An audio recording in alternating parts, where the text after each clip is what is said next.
I kind of always wanted to do this, the Live Aid homage of the intro. It's 5 o'clock in the UK, it's 1 p.m. in the US, and welcome to Print Island. My name is Richard Askam. Thank you for laughing at that one, Andrew. And my name is Richard Askam. Welcome to Print Island. I'm down in the basement today, so apologies for what it looks like behind me. Unfortunately, there is a storm raging over the island today, and we had planned to do this outdoors on the beach, but unfortunately the weather has prevented us from doing that, so we're going to do it indoors instead. And my guests today for the webinar are safely in their own storm shelters. Welcome to Print Island, gentlemen, Andrew Oswood and Daryl Davis. Thanks for having us. It's nice to see you both. Thanks for coming. And today's quite an important day, really. It's my first live webinar that we've hosted here from the island. I know we've done a couple before with other guest hosts, but I'm used to doing recorded interviews rather than live. So forgive me if I start waffling and wandering off topic, but I am determined to keep you both on the topic of which today is AI. It's not failing you. The industry is, and we've got a great session lined up about the fact that AI isn't a shortcut, it's an outcome. For most print businesses, the conditions for that outcome simply don't exist yet. That's half the problem. But what we're going to try and do during this session with my guests is break this down into why AI initiatives fail in real print environments, where businesses are being misled, and what actually needs to change to make it work.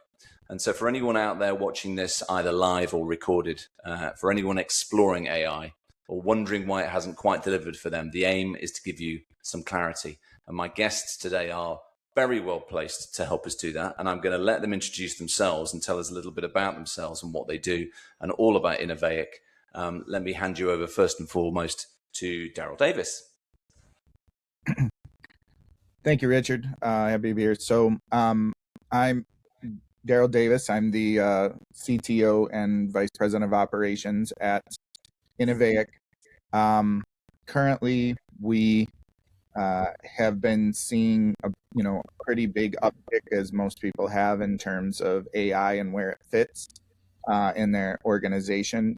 This is something that particularly Innovaic is really understands and is looking to try to help customers move forward on, because it's a big thing. So we're taking a lot of our workflow automation as well as our process manufacturing experiences and trying to bring that to our customers who are looking at how to utilize this next generation of tool to more effectively utilize it in their business and hopefully try to avoid some unfortunate mistakes along the way, but mistakes we can always learn from, which is good, and we're there whether we're trying to avoid them or coming back from them.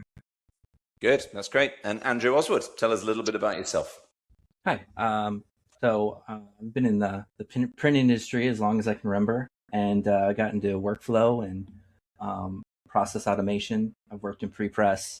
I've made plates, so I know the industry like the back of my hand, and I've been in it a long time. And moving from the production side and moving into the automation side, just learning the pitfalls of things that people have to deal with on a day-to-day basis, and how we can build tools and build solutions to really help make your processes and your businesses more efficient. I like it. And both of you sort of said the same thing there, which is quite interesting, is that a guide is needed, a map is needed to get people through, really the pitfalls as you described them of what AI can mean for them, to them. And I know you were both at DScoop recently at Edge Rocky's, big part of the hackathon that was there, one of the most successful I think that they've ever had. And of course at the start as well of the Digital Automation Club, of which you are founding members as well. Tell us a little bit about your experience, Daryl, at DScoop and really what you brought back from that. Oh, what a fantastic experience that was. Hackathons are fun to begin with, but particularly with this community, I had talked a little bit about this before. I've been in industry a long time. I've been to a myriad of events and conferences and expos, and fill in the word that you want to use for it. D-Scoop was truly unique. Everybody had it reminded me more of the open source clubs that I had been in, where people are really wanting to share insights, issues, problems, things that they have experienced, and they seem to really care about the success of people who could even be considered their competitors, but that they're all kind of working together to figure out, what is coming next and what's important. And so that community was truly inspiring. And I guess that goes to the heart really of what Innovaic and who Innovaic are as a company, because that open collaboration has to be just that, doesn't it? Open on both sides. D-Scoop's the perfect environment for that, because it's that sort of place anyway. But tell me a little bit more, both of you, about Innovaic and really your approach to the world of print. Yeah. So our company is, again, a bunch of people that have been in the industry for a long time, with a lot of print experience. And we've seen the mistakes that different companies have made, and solutions that they've tried to come up with, where, this system isn't talking to that system. And what we've really tried to do is try to find like the best possible solution, the best tools that we've found after working with all the different other industry tools, and try to really come up with a solution that works for it. When we were at D-Scoop, a lot of people would talk about, well, I'm having these problems. My system doesn't do this. It doesn't do that. I'm having data problems. And I just don't have a complete picture of everything that my business is trying to accomplish. And we're trying to solve those problems. That's good. That's great. And I guess everyone came back from D-Scoop, Daryl, talking about AI and how to use it. It is the hottest of hot topics at the moment across the industry. But before we get into the detail, let's imagine for 1 second, and it won't be a stretch. Let's imagine that I'm an idiot, and you have to tell me how would you categorize what most print businesses actually think AI is right now? Oh, that's a hot question. A little bit loaded there, Richard. I think, in terms of answering that question, I don't think that this is limited to the print industry by any means. And the biggest challenge that I think all of companies, especially those companies at D-Scoop and those are failing, is where does AI fit? And a lot of the things that we're going to talk about right now are places that, let's take AI off the table, any of this fill in the blank new tool that comes out that should help us make our businesses better, we can sometimes go down rabbit holes and, potentially get into the hype more than into the strategy. And hopefully we can try to give direction. One of the things that we had talked about in kind of prep of this is effective AI is probably going to be boring, and everybody wants AI to be exciting. And it can be in the right instance, but as most things that are built well, we need it. It will most likely affect those things that are boring to free you up to focus on the exciting things. And if we aren't going about it that direction, then we're going at it the wrong way. And it tends to be a sort of a catch-all answer, doesn't it? And the answer isn't necessarily backed up by an awful lot of understanding. So when you hear someone say, well, we'll just get some AI in, then that'll solve it. I've even heard people, well, let's just buy some AI, and you get, okay, but what do they actually mean by that? And why is using AI as a catch-all the very first problem? So, Richard, one thing, my last name's Oswood, so the nickname is Wizard of Oz, or the Wizard of Workflow. So I think a lot of times, since AI is thrown out there, they think it's magic, right? It's just they're gonna wave the magic wand. We're just gonna use ChatGPT or Claude or these tools, and we'll rebuild our MIS system. We'll make it work the way we want it to do. And there may be some really dedicated people that have dedicated resources that might be able to handle that. But most of the time, it's going to be just an overwhelming task, and it's not going to get them to where they want to be. And I think that's half the problem, isn't it? Because, you said earlier on that context is everything for AI. And I guess in plain terms, what does an AI system actually need to know about a print business? Across the machines, the pricing, the products, everything that a print business needs before it can be any use at all. Yeah, I think you said it there. The more data that we can give and the more data that we have access to, the better the AI is. The better your data, the more things you can tell it. What sheet sizes am I using? What are my margins on my devices? What are my capabilities? What binding equipment do I have? And the more you can build up that data, the more you can build up that context, the more data you can feed to AI and have it have better decisions.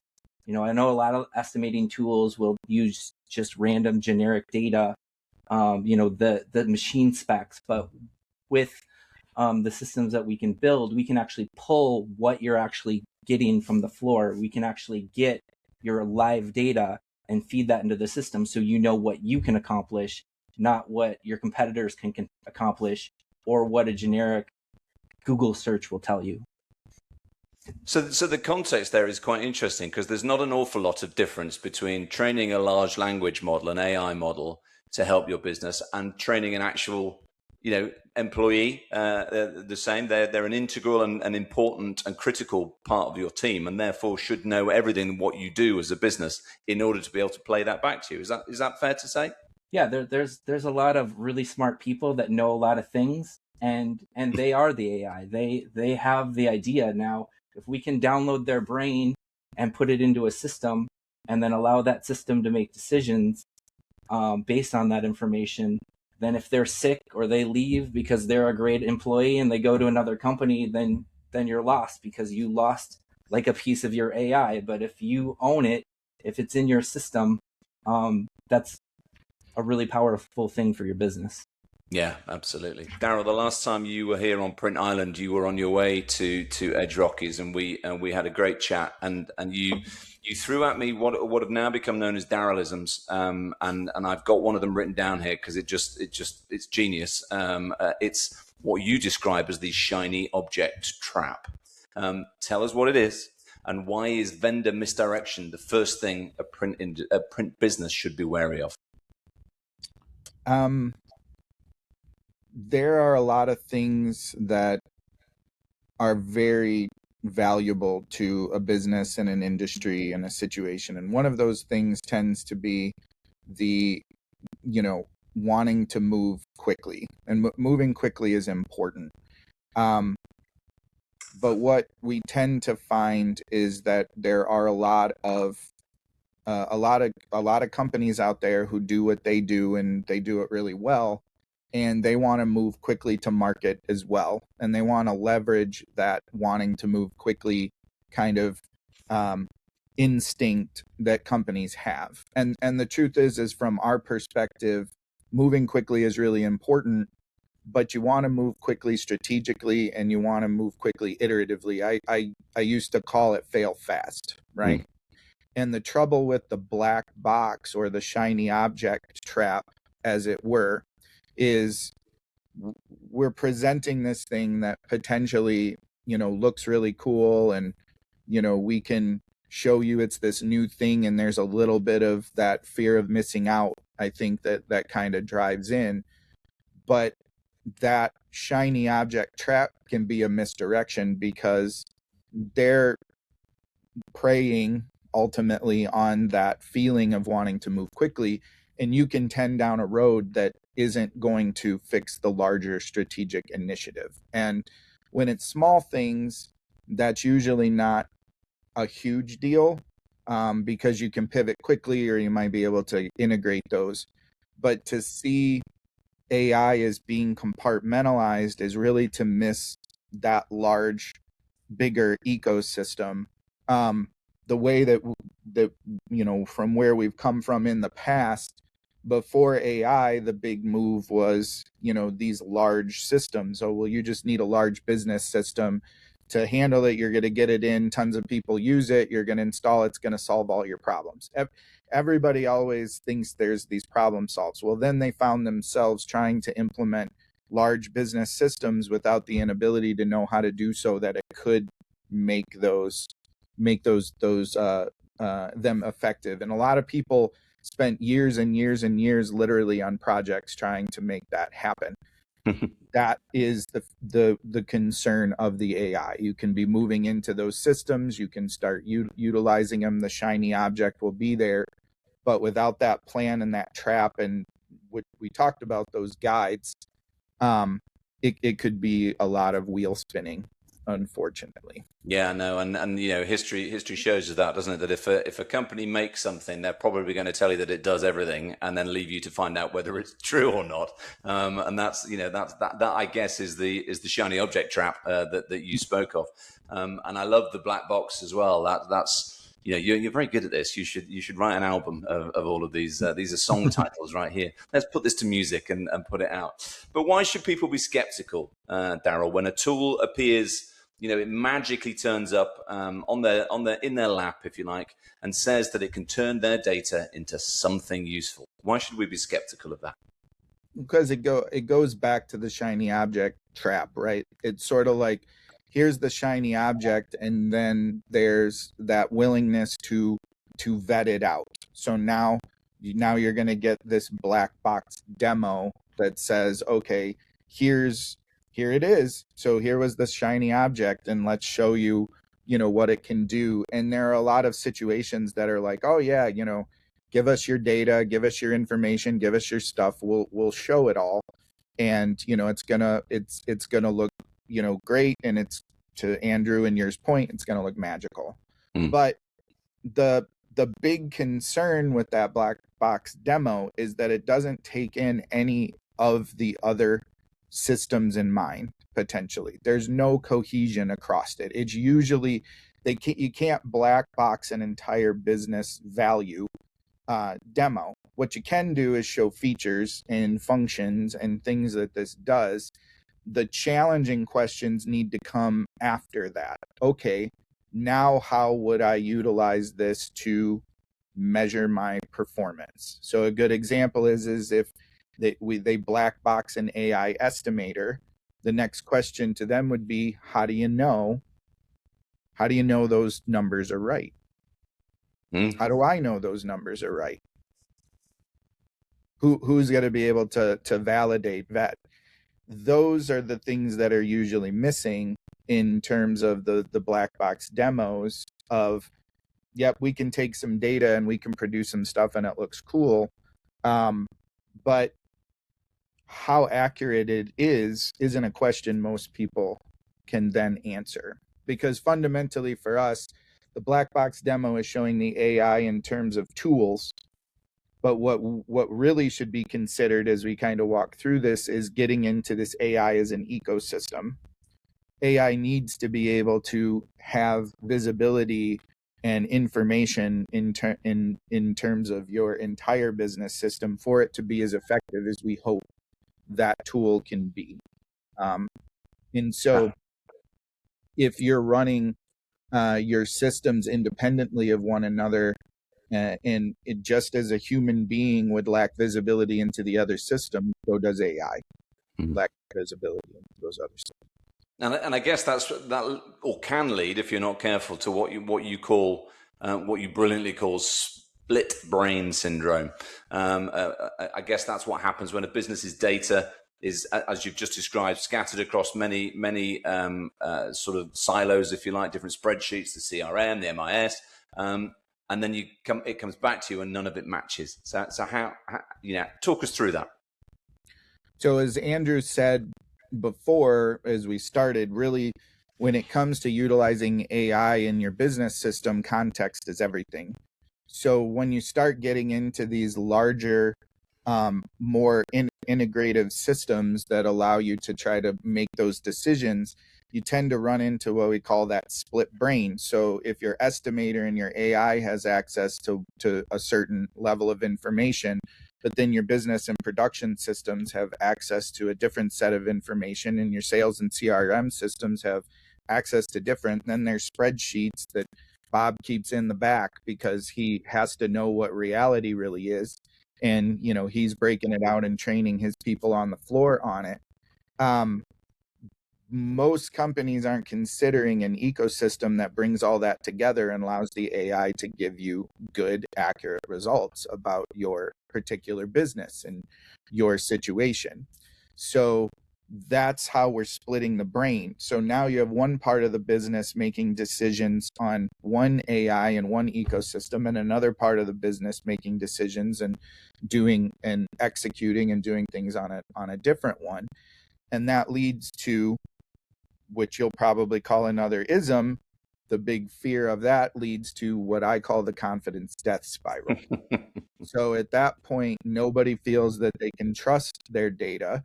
They've got the AI tools. They might have gotten this product and that product, and it ran okay for a couple of weeks, and people were really excited about it.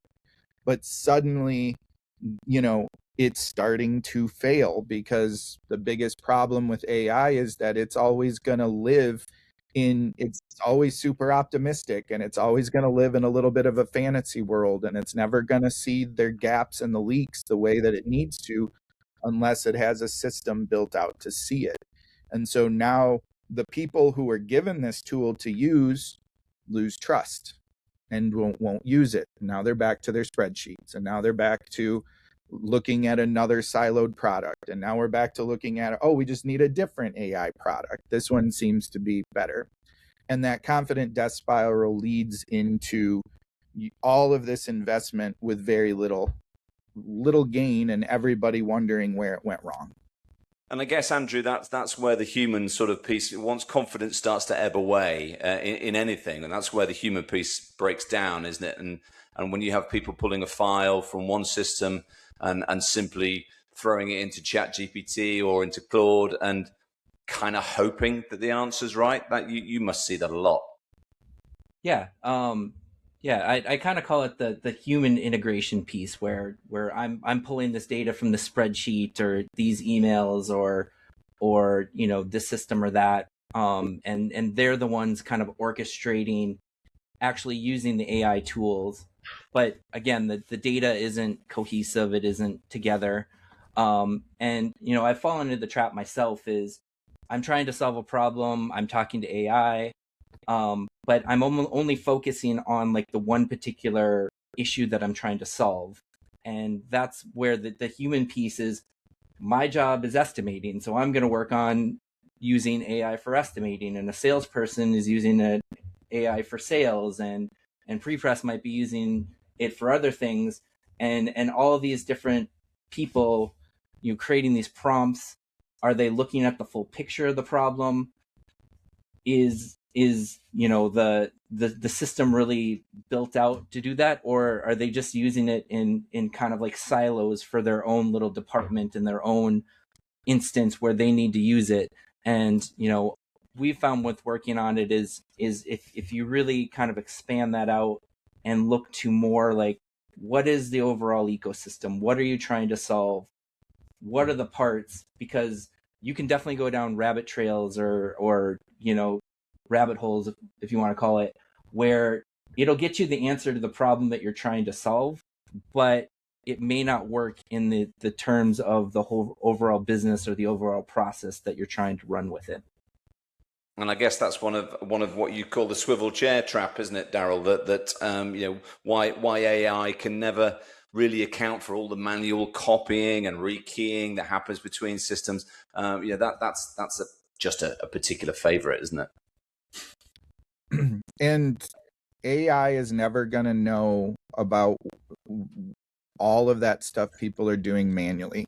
And the truth is a lot of companies that we talk to, I don't think they even understand all of the places things are being done manually. So if your own organization doesn't know which things are being moved, and we're entering information in this system and then swiveling over here to this system and entering it, in as well, those are things that AI is not going to be able to identify or understand. And so it doesn't mean that those things can't and shouldn't exist. I mean, business is business and there's always transition as it goes, but we can't expect AI to fill gaps in areas that we ourselves don't even fully understand all of the things that are happening and the reasons why and those situations. Yeah. So getting back to understanding that AI isn't a feature, that it's an ecosystem, and that in those places AI needs to be released and used in situations that allow you to get the most out of it, where a human being is generally getting the information they need to do their job better and faster with a certain level of confidence in what's coming out of that system, even the AI telling it with this amount of confidence. You're eliminating a huge amount of the boring stuff and freeing up your humans to focus on the things that matter. How can we get more out of operations? How can we get more out of our material usage? How can we get more out of our customers? How can we help more? How can we do more? Those are all the questions we all want to answer. And if your system is set up in a way that you feel like you're firefighting most of the time, AI generally isn't going to be able to come in and help and make those better. AI is going to be able to make the systems better so that things cannot feel like a giant firefight and you're not spending all of your time on the mundane items that need to be. So an example is, to us, we say the wrong question is, can AI estimate for me? Can AI estimate this print job for me? Is the wrong question. And the real question is, can AI help me identify if I have an opportunity to make more margin on what I'm estimating based on the telemetry of how my operations and materials are actually running through my system?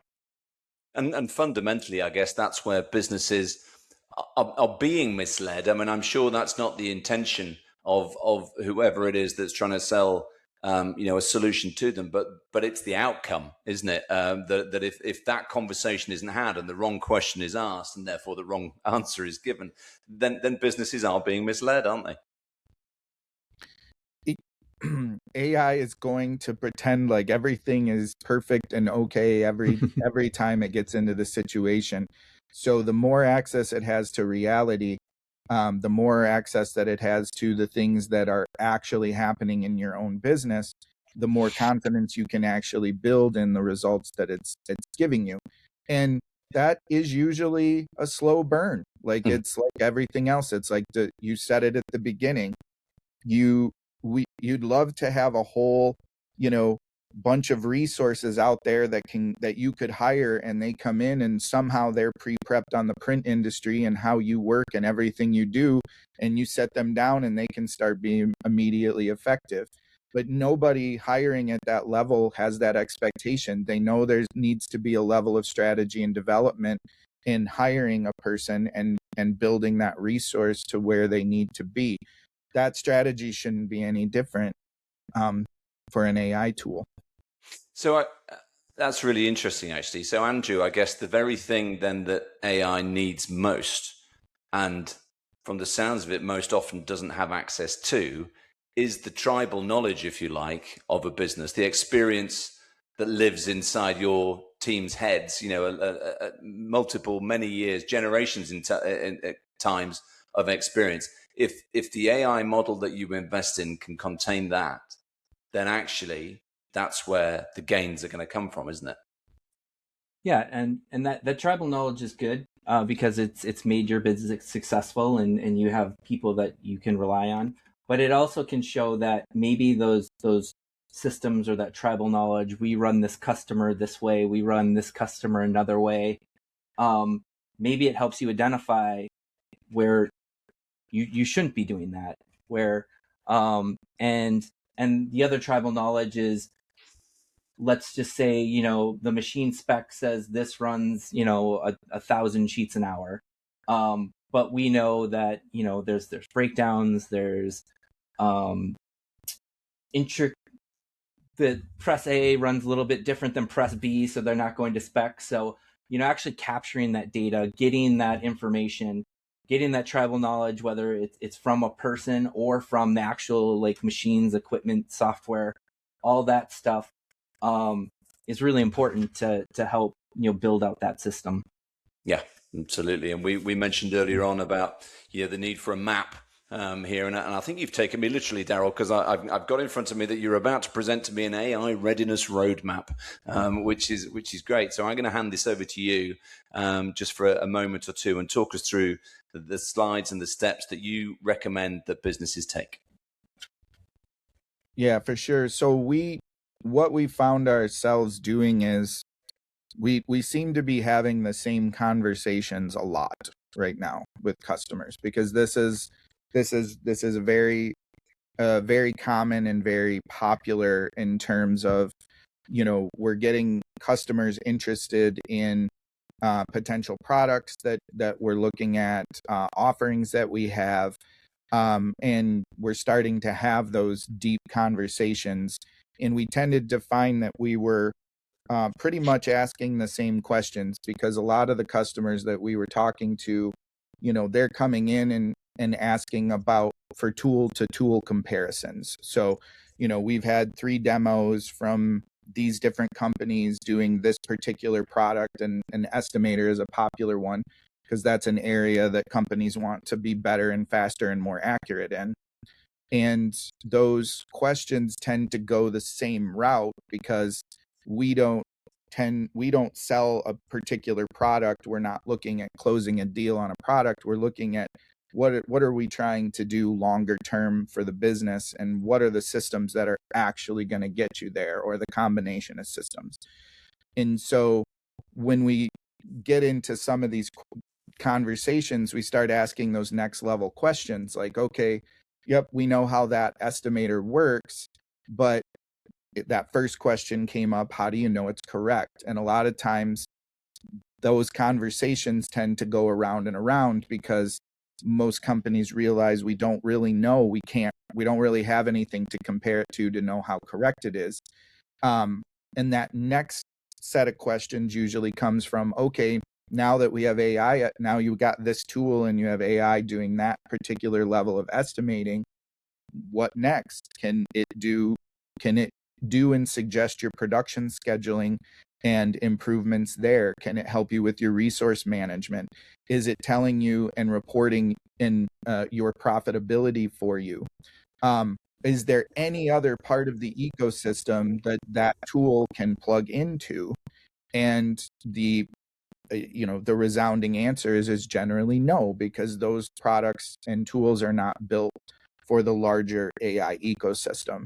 And so that ends up leading to them asking us, well, how do we know if we're ready for what AI should really be?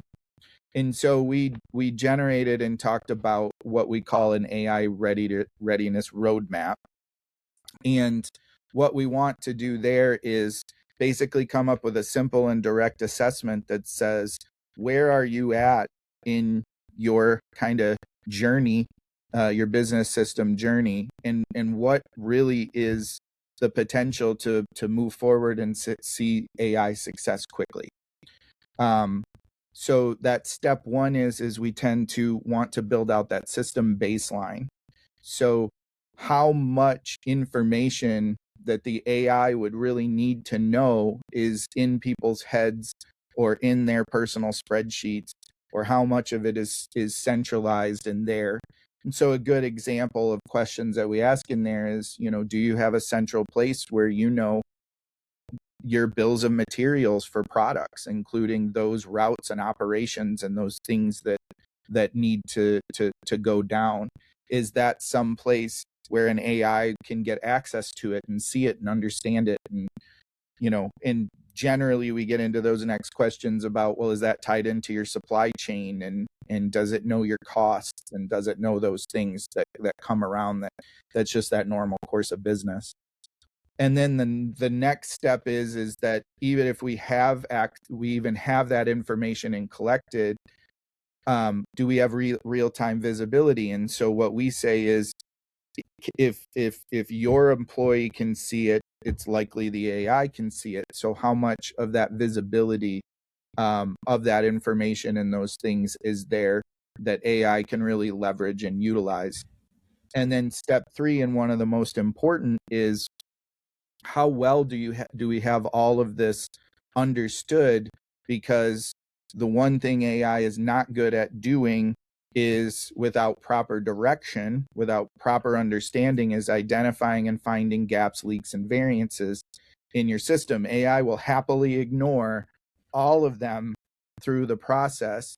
So what sort of processes do we have in place so that we're catching whether or not the outputs and the information that are put in place is actually helping the business and not suddenly causing that confidence death spiral as those things kind of move through? So in general, it's that, do you have your system baseline? How visible is all of that to the people who need it, and therefore AI?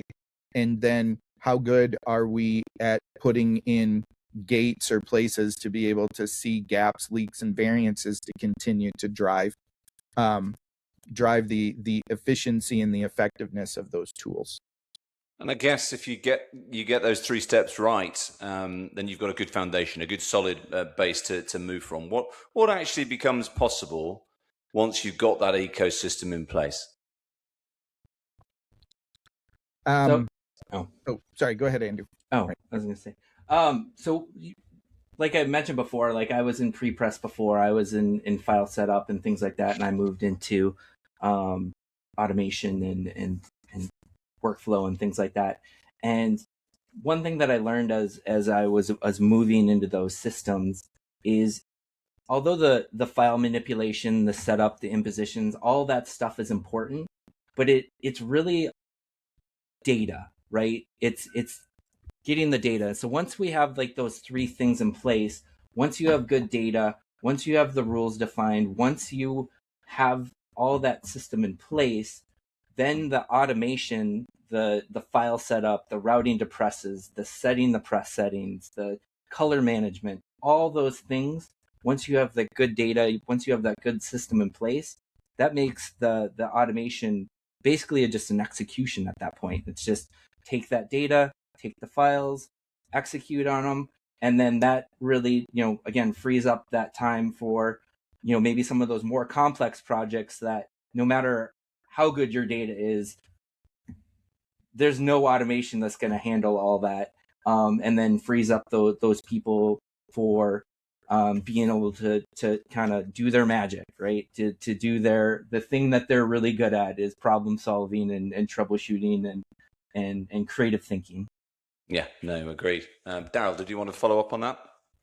Oh, for sure. I think Andrew's spot on. And when you get these systems and you get these steps done and in place, what that really frees you up to do at that point is create a plan or a strategy that can really get you where you want to be. So if you're able to identify that front end estimating is a large bottleneck or an issue or those sort of things, you can actually now create a plan to say, what are the steps to get to effective estimating and quoting and turning around, even if it's real time, even if I have a website doing it for me for my customer levels and we're driving those things in. What does it take to actually get to success in those areas?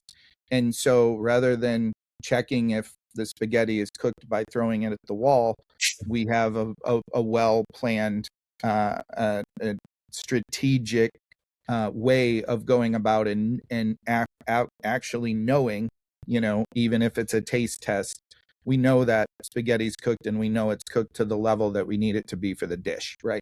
Which is different than hoping something works. And it doesn't mean that there isn't iteration or direction or change, but it does allow you to go after things in a way that actually, we always used to have a saying where I came from, and it's called, when it comes to business, you want to come slow into the curve and fast out.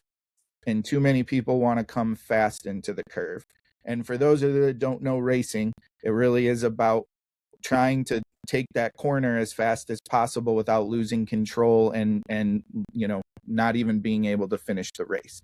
So this plan allows you to come slow into the curve so we can accelerate quickly out. I like that. I like that. And actually, you're doing a very good job of debunking what you said earlier on, which is that for AI really to succeed in a business, it has to be boring, because you chuck a racing analogy in there and suddenly you've made it exciting again. But in essence, there's a paradox though, right? We've spoken about this before, that in order to sell anything to anybody for anything, you can't start by saying it needs to be boring.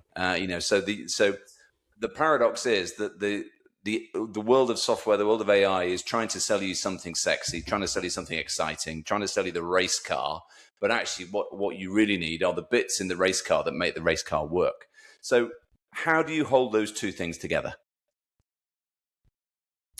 You hold those two things together by having those clear understood goals, having those clear understood directions that you want to be as a company. And if it becomes less about the tool at that particular point and it becomes more about meeting these particular goals, if you want to open 3 new locations up in the next year, if you want to add 25 of a certain type of a customer, if you want to determine if you should add on to your building and add new devices or new machines, how many people you should hire, what vendors you should continue or potentially grow, if you want to add a new product line. Like, at the end of the day, tools should be helping you make business decisions, not just hoping to maybe get a little bit better throughput in one part of the business, which is good, but it really should be tied to some larger goal. And then you can tie the tools and the projects and the telemetry to those particular business goals. And that's why the slow end of the curve is important, because if we try to run at the shiny object, or we try to do the thing too quickly, we're likely to spin out, or we're at least likely to have to brake hard and lose our lead. I'm loving this racing analogy. We'll keep this going for as long as possible. And I guess, realistically, the goal of every business, whatever industry you're in, is to drive out inefficiencies. And, in many cases, AI was brought in to do just that, to take the mundane jobs off people's plates so that they can do what they're good at, as Andrew said earlier on. So how come all we hear is the print industry losing the plot about AI and what it means? You hear so many different commentators and different media putting the scare stories into people's heads that is all it is about replacing people. Where have we got the narrative wrong? I think one of the problems is there's no instruction manual, right? Like, there's no. It's a tool, right? It's something to use. AI isn't necessarily a product or a thing. And it can help you with all the stuff, but if you don't ask it the right questions, or again, if you don't have the right data, then you're either going to get incomplete answers. I know for sure I've sat there for half an hour arguing with AI because, like, no, you're just not getting what I'm trying to tell you. So I think that's one of the big things is there's no like cut and dry solution. It's more, a strategy and how to use it, how to leverage it, and how to have the right tools that can use it effectively. So you guys have both been, in your history, race drivers and race car engineers, race car designers. You see, I'm keeping the metaphor going, I promised. You both basically have been the customer at some point, in your working lives, sold the same software, and in many cases the same promises. But how does having lived on that side of the industry change the way that you can now help print businesses, and work with them to develop?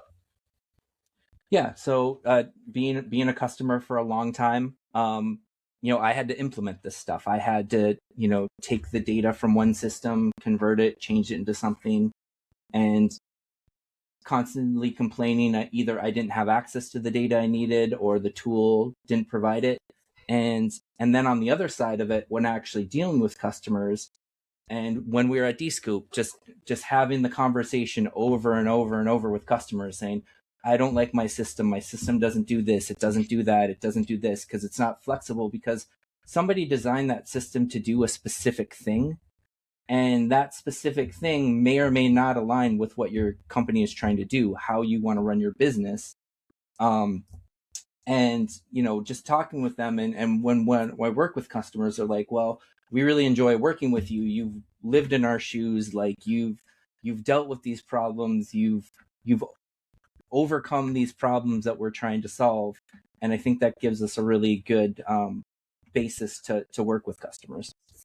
So for the business, and to add on to that, I think too that the answer there is, especially if I grew up highly technical for the longest portion of my career. So everything from low-level infrastructure networks through programming and development, and using a lot of really cool tools and a lot of really cool features and a lot of things in there. But what I ended up learning eventually is the exciting coolness that comes into it when it comes to business isn't about how cool the tool is, it's how effective the tool was at solving a particular business problem. So I think the reason why it's hard to bridge that gap and why we talk about the mundane so much in there is that we don't disagree at what the AI tools should do as a result, but what we disagree with others in the industry on, and what we're hoping to keep people from doing, is we disagree on how to get there. And it's really more about how we see it getting there is using AI to get rid of the mundane things, and suddenly that extremely cool, exciting thing is now not only realized, but it's effective. And it's effective to the business, and that is the truly exciting part. Exactly. And we were talking about the paradox before, that you've almost got to recognize and understand the boring, the mundane, if you like, in order to be able to enjoy the exciting that comes from it. Exactly. Yeah. So listen, for the businesses that now recognize that it's got a problem, people on this webinar today, people watching this on the recording, recognize that there's a problem. You've done a brilliant job, both of you, in answering an awful lot of the questions that I've thrown at you. But let's say they've got no idea what to do. Where do they actually start? Well, I think one thing they start with is understanding what they do, mapping out the whole business, figuring out where the data lives, and try to build that kind of source of truth, right? What is the source of truth? Is your source of truth, like, again, your emails and your Google Sheets and your calendars, and maybe it's a database or an MIS system, and trying to figure out what the data flow is. I think that's the first thing that they start with is kind of collecting it, making a map, and figuring out where is this all in people's heads, where is all the data stored. Yeah. And so I'm gonna give a little bit of my because I love the community and I love the situation, so I'm gonna give a little bit of tough love. Where do you start? Well, we start acknowledging that there are no shortcuts to this. That's probably that, what do they always say? The first step to solving a problem is admitting there is one. That there is one, yeah. So there are no shortcuts here. So really we have customers and people and situations and partners and all of these people who know and feel it, that this is the next thing, but have to be wondering, what are those true next steps. And for us, the first big warning I'd give is no shortcut. And so there are those companies who have already decided that this is the time for them. They want to go after this. They don't want to be left behind. All of that is great. And so really their first step should be finding that powerful partner that can help them identify how ready they are to get where they want to be. And for those who know and see, and they're kind of stepping back a little bit and you know, kind of like waiting to see a little bit what happens, that they at this time can follow a very similar direction and saying, if their leadership or their people come to them and say, hey, it's time for some AI initiatives, let's make this a reality, let's make this happen. Be prepared. Know what your systems are ready for. Know what your capabilities are. Know what things potentially need to change before that big iteration can hit. Because the more prepared you are, most people tend to not have a problem with timing as long as it's well understood. And to prepare yourself and know how ready you are, and finding those partners to help you find those products that kind of get you where you need to go is a good start for everybody. Some will just need to move faster than others depending on what their initiatives are. Yeah, that's always the case, isn't it? And I guess if we put this into, and I'm determined to keep this car analogy going, if we put this into the parlance of a car inspection, right? Everybody has to have their car inspected once a year by law to see whether all the systems are operating well and everything is legal and everything is compliant and so on and so forth. We're kind of talking about the same thing, aren't we? What would you say is the AI equivalent of a car inspection for your business? How do you get it checked over? And what will you actually be able to tell them at the end of that inspection? That's a great point. I don't know about on your area, but yes, 21, 25 point inspection over the vehicle that kind of tells you where's everything at. These belts should be changed. Your brakes are looking, a little rough for wear. Here are the things that we're able to go. Similar deal. Find a partner that is going to actually help you analyze the state of your systems based on where you are and where you want to be. And those inspections can tell you if your brakes are worse for wear, if your timing belts need replaced, and those things, or do you need a new car? Unfortunately, that could be the case in some situations. We hope that isn't the case. But finding companies who are willing to kind of start with not only the tool, but where you want to be and help, identify and find those things along the way, and determine your readiness is the same as like you said, doing that maintenance on that vehicle to know, is that car gonna even be good in the next race? And I know before we go to some questions from viewers today, that you guys have very kindly offered to deliver a complimentary AI automation health check, that car inspection that we've just been talking about for your business. On the screen there, you'll see a QR code, which will take viewers to a short landing page to be able to book that 20 to 30 minute assessment with Innovaic. I think after today, you can pretty much be guaranteed that these are the mechanics that you need looking at your car, understanding what AI is for and how it can help your business is critical. There's 10 free assessments available. So fastest finger first. If you scan the QR code, there are 10 available. They're worth a lot of money, these health checks. So there's a great opportunity to give your business a head start. Get your car to the front of the grid. See, I'm still keeping it going, Daryl. It'll keep going all evening, I'm sure. But the aim is simple, right? It's to get people to recognize that they have an issue. And then having booked the health check, and you guys can look under the bonnet and see what that issue is and hopefully help them with it. I think that's a genius move on your part.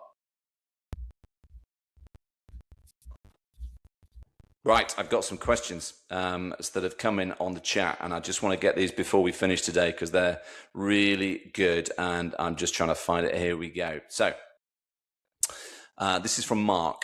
Most people or companies don't know where to start. If the options are operations, customer service, front end, e-commerce, website marketing, etc., in general, what would be the differences or advantages in choosing any of those particular starting points? Daryl, do you want to take that one? Absolutely. I think that's a fantastic question. In general, the answer is always going to be, from my perspective, with improving those areas, which one is going to have the biggest impact on the business. That's where you tend to start.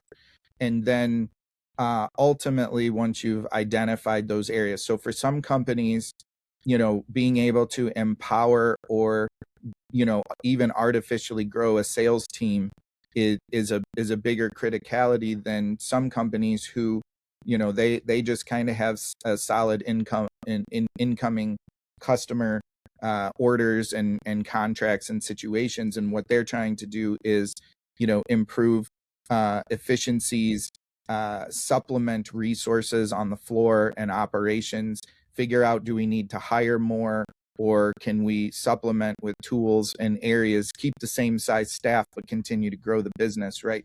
Like, those are the critical questions. And the next step after that is, when you know which thing is probably going to have the biggest impact on the organization, now you can say, how ready are we to introduce AI into those particular areas? Yeah, brilliant. Thank you. And we've got a couple of minutes left, Andrew, but I do want to get an answer to this one if I can. This is from Mike. Most PSPs know their current process and the myriad of workarounds that they use, but fighting with the MIS in the process to get to the end. Do you suggest starting again, map the processes, interrogate each to a point of failure, and conclude with a basket of strengths and weaknesses, and then look to AI for solutions to those weaknesses? That there isn't a definitive guide, is there? So what would you suggest? And you've got about 90 seconds. Yeah. No, again, I think that one of the nice things about asking AI is you can even ask AI to how it can ask the question, which is, all right, and just really just describe what your problem is. Like, what are you trying to solve? And give it as much context, give it as much information as possible. And it may not give you the answer you want, or it may even give you something totally wrong, but at least it gives you an idea where to start, or what to tackle, or how to think about it. That's what I use AI a lot for, is just thinking through problems, right? How maybe, I've been doing this a long time, but I don't have all the solutions. I don't have all the answers, but it helps me figure out, how I can go about it, how I can think about it differently, and then go from there. Yep. Yeah, that's perfect. And you guys at Innovaic are absolutely leading the way, I think, in, as you say, nobody knows all the answers, but at least you can understand the questions. And that's a great starting point for any conversation. And thank you both for taking the time to join me on Print Island today, providing the actual intelligence as well as the artificial intelligence as well. That's always a pleasure. I'm trying to think of a racing car analogy to sign off with, Daryl, but I can't, other than the fact that we've hit the checkered flag. The race is over. And the good news is we didn't crash. We didn't burn. So we're still here living to fight another day. We're going to see you soon at D-Scoop in Slovenia. Print Island will be there, live and livid at the event. So looking forward to seeing people from there. But for now, to Andrew Oswood and to Daryl Davis from Innovaic, thank you for joining us today on Print Island. As always, it's a pleasure, Richard. Yeah, thank you, Richard. Thanks, guys.